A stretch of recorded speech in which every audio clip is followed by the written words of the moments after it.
Season 4 has emphasized that all 7 of our main characters share the same heroic virtue: sacrifice. Whoosh. It's us.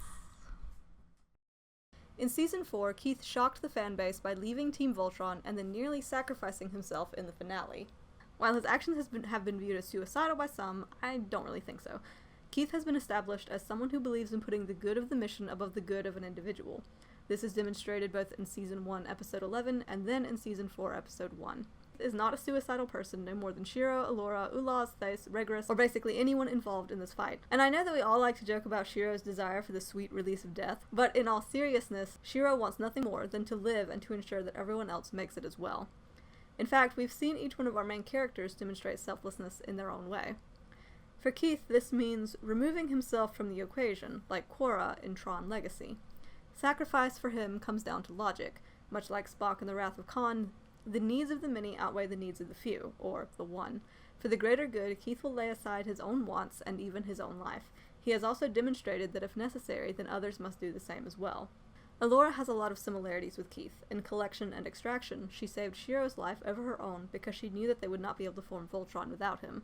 We also see this in Crystal Venom when Allura must destroy the last connection to her father to save everyone's lives. We also see that to her, Voltron isn't just a weapon, and thereby a way for her to seek vengeance against those who destroyed her people and her home, but also a way of bringing hope to everyone. Being a ruler isn't about, well, ruling for Allura, it's about caring for the people under her charge, something I think we'll see more of in the future. With Shiro, the nature of selflessness is shifted somewhat.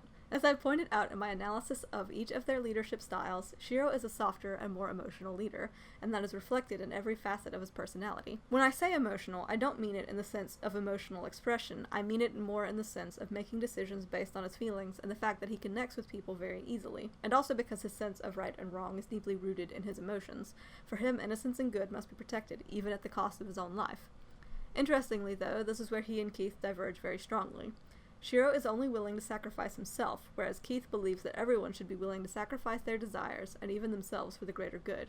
Like I said earlier, Keith's mindset is based in logic, and I by no means believe that that is a negative trait. One arc that is slowly and beautifully developing is Lance's. While the audience is told why each character was chosen for their lion, Lance rudely and rather arrogantly interrupts Allura before she can tell us what the traits of the Blue Paladin are. This means that the qualities that make Lance the Blue Paladin are being revealed via exposition. Show, don't tell exposition. One thing that Lance is slowly learning is what Iroh told Zuko in Avatar: The Last Airbender. Pride is not the opposite of shame, but its source. True humility is the only antidote to shame. Lance's insecurities come from a feeling of shame because he has created in his mind what he believes he needs to be to finally achieve the adoration and praise he has been seeking. But he is learning now what it means to be the Blue Paladin: humility and selflessness. Lance must sacrifice his own ego for the good of himself and for the good of his friends. The other 2 members of the Garrison trio must learn lessons that parallel Lance's. Pidge must learn to set aside her stubbornness, and Hunk his fear. Although we see Hunk put aside his uncertainty to save Shay and the Balmerans, being safe is still one of his main concerns. One of the reasons that he loves the Yellow Lion is because he feels protected there. In the end, the lesson that Hunk must learn is that you must sacrifice your own safety to protect others. Pidge realized in Season 1 that her stubbornness and one-track mind were driving a wedge between her and the rest of the team, and that being a part of Voltron means setting aside some of her independence. Contrast her trying to leave the team in Season 1, angry and willful, with her searching for Matt with everyone's blessing in Season 4. This evenly divides these 6 characters into 2 groups. Shiro, Allura, and Keith have shown time and again that they would willingly lay down their lives, would sacrifice their whole being for the cause, or even just for another person. The Garrison trio are learning to lay aside their weaknesses, the flaws that would hinder them in the fight. They effectively illustrate that a hero cannot put glory, security, or their own will first and still be an effective hero.